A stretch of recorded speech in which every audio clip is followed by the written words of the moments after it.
Okay, so I'd like to show you how you actually draw the Fibonacci retracement. Fibonacci retracements are not indicators, they are actually lines. They are support and resistance lines. So if you go to indicators and you want to search for a Fibonacci retracement, you won't find them. But when you go to lines and you want to search for Fibonacci retracement, you definitely find them. So forex market works mostly on how people actually buy and sell currencies, and the buying and selling of currencies creates what actually causes what is known as support and resistance on the market. So there are a lot of factors which you can consider when you want to draw support and resistance line on your chart. So for instance, I have a chart here for USD CHF.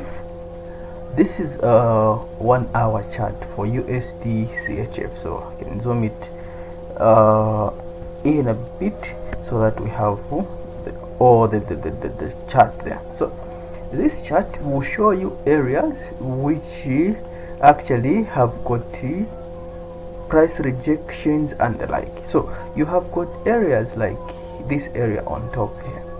That's where the price actually rejected from the US dollar going up, and then the Swiss franc actually started coming down. It went down until it reached that area there. So it reached this area here as the support area. What does this mean? It simply means that the US dollar had not enough strength to exceed this line, which was 0.99780, and when the Swiss francs actually gained value, it actually failed to go below this level, which was 0.98659. So these areas are actually what creates the support. So support area is the area down here below there where the market fails to go further down, and resistance area is a line where the market fails to exceed upwards. You only have a breakthrough when the market actually goes way up there, and you also have a downwards breakthrough when the market breaks down way up there. Now, how do we put resistance and support lines here? So resistance and support lines will actually mark entries which actually failed to go through.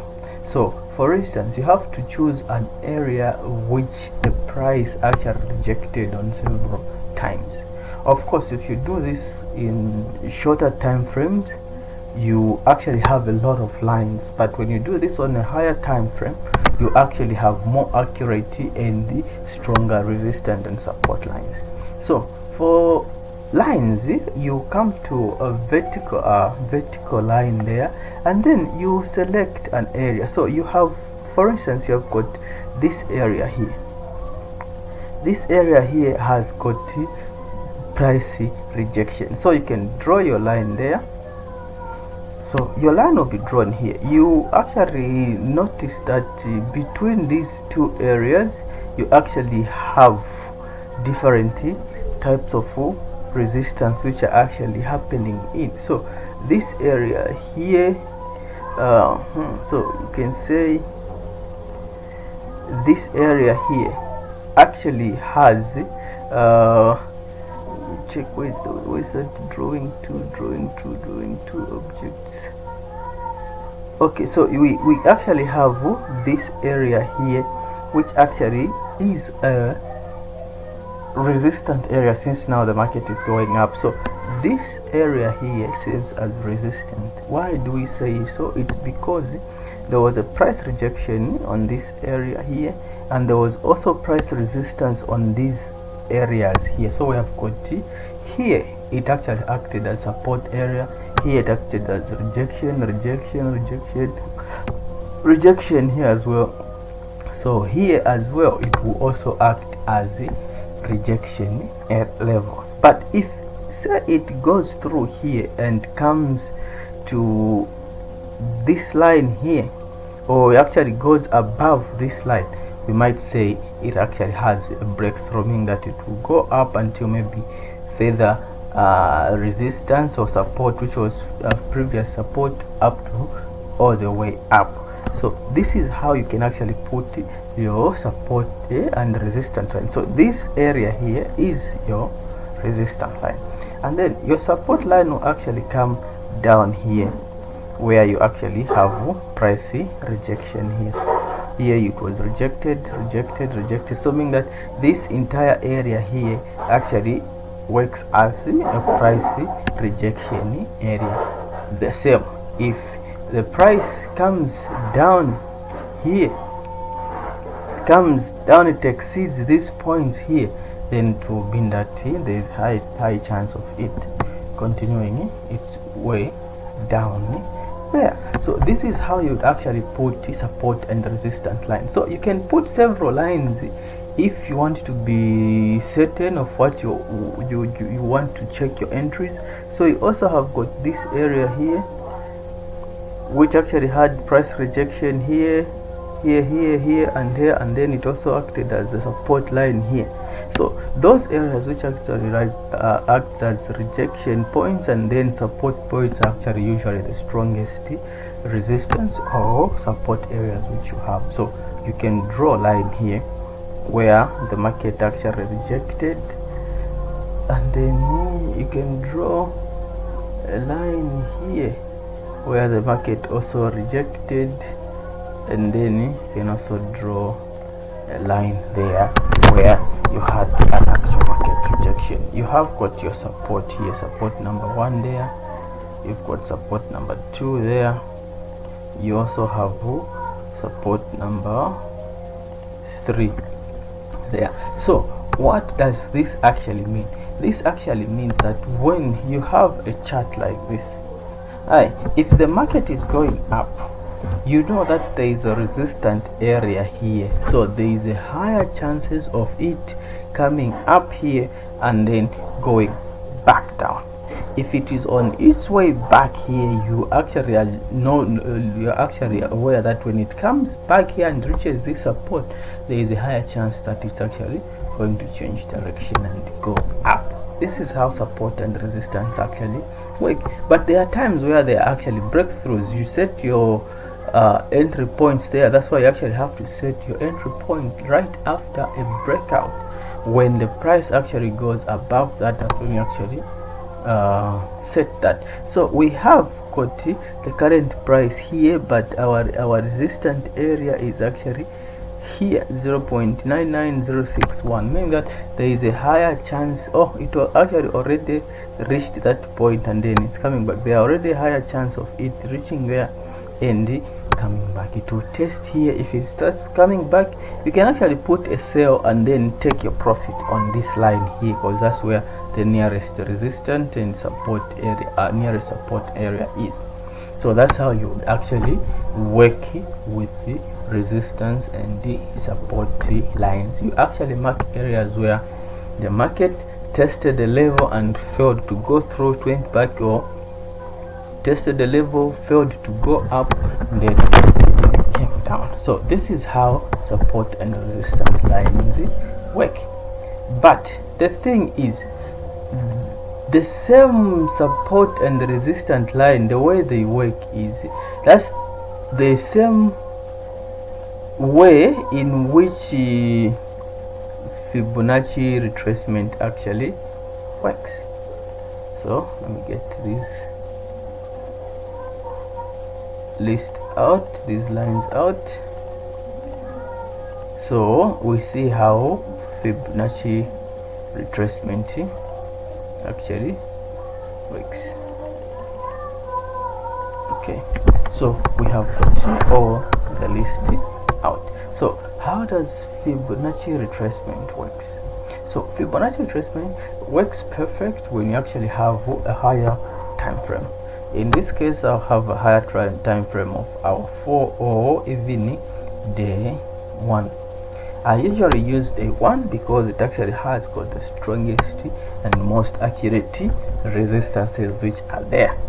Now, how do we actually draw Fibonacci retracement here? So the issue with this guy is that you actually have to have the highest point of the graph to the lowest point of the graph. In this case, the highest point is this area, which is line price 1.02386, and the lowest is this line 0.96557. These are the 2 points, the highest and the lowest point. So how do we draw? So I'm using a laptop, so in your empty foil you just tap on your screen, and then you go where do you go? Yeah, you go where there are those symbols. There's a circle, a square, and a triangle. Tap there, and then you find the Fibonacci lines there. So if you are using on a laptop, you just come here where it says the Fibonacci retracement. So you draw Fibonacci retracement. So Fibonacci retracement will start from the top most point, so you hold it and then you bring it down here to the lowest point of your chart, which is this point here. There you go. So this is how you actually draw a Fibonacci retracement lines on your chart. So if you notice, the lines here will actually work where the resistance was actually most active. Right, where the resistance was actually more active, that's where these lines will actually be drawn. Okay, let's do this. So we have got these lines and we have got this price here. So when these lines are drawn, the question is, how do you know where to make a sell or a buy on these lines? Remember, the most active lines in Fibonacci retracement is this line 61.8 and line 38.2 and 23.6. These are the most active lines. This is where you actually find a lot of movement within a market or during a trend. Once it breaks out from these lines, it actually breaks out from here. The next resistance which will be there is the resistance line number 100, which is a very big swing which actually goes there. And from here, after the 23.6, the next resistance is the line 0. So how do you determine where the market is going? You actually follow the trend which is there. You actually follow the trend which is there. So how do you determine where the trend is going? To determine where the trend is going, you actually can put in an indicator which is called a moving average. So you come to indicators and then add moving average. So trend, there you add moving average. Now you don't add any moving average, since this is a day chart. You would actually have an average above 20, but I usually go for 50 moving average. So this is where I go. I would actually use the exponential and then write it there. I have got a trend line connected. It was an up trade, down trade. Now it is just on sideways, but the price action here shows that it's actually going up because it had actually tested this line here, then it's now going up. So here it simply shows that the market is somehow going up, or it's still undecided on this very same area. So here you do not make any order. You don't make a buy, you don't make a sell. You only make a sell when you actually touch it again here. So you calculate which area is that. So you put your cursor there and then you get the mark of that area. So this area where the line is 0.9876. That's the area which you mark for your buy. If you want to put a buy on it, that's an area where you actually mark it for your buy. But there are chances where it might actually go further down. So what you usually do is you wait for it to actually touch this line, and when it starts going back, maybe 2 or 3 points, when it starts going back, or maybe 4 or 5 points, that's when you actually make your buy, and it will actually go up further up to those areas. That's what usually happens. So you don't buy exact on this line, you wait for it to test this resistance level, and then when it starts going back, that's when you actually buy. And how do you sell? You only sell, you cannot sell from the 8.6 if, because you also have resistance lines here. So you only sell when it actually goes below the 23.6. that's when you can actually put your sell. So as it stands here, you cannot put a sell because you have got this resistance line and this resistance line here. So you only put a sell when the lines are actually about to reach this area here. So when the lines or the market is about to reach this area here, you have to be ready to actually make a sell. You probably have a very good sell from here down up to here, because if you can even notice from the previous action, it reached here, it went as further down as here. It has never gone back up to that area. So every time it touches this one, there's actually a big movement which actually comes. So first started here, it reached there, the last time it touched there, it also went into that same area. So the next time it touches here, it might continue its way back up to here, or it might actually just stay somewhere there on the support, which will be the support line there. So this is how you would actually read the Fibonacci retracement on your chart. So it will only tell you when it reaches here, line 23.6, prepare to buy. When it reaches line 61.8, prepare to sell.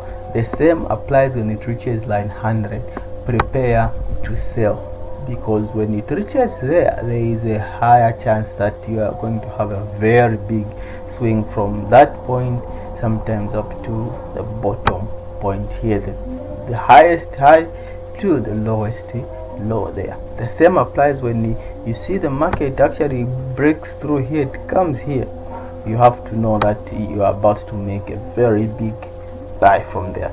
But in most cases, the market will actually work within line 61.8 and line 23.6. So you only wait for these lines to actually reach. But you can also work with the other support and resistance, where you actually mark your own support there, and then you actually decide if you can make a sell or you can make a buy.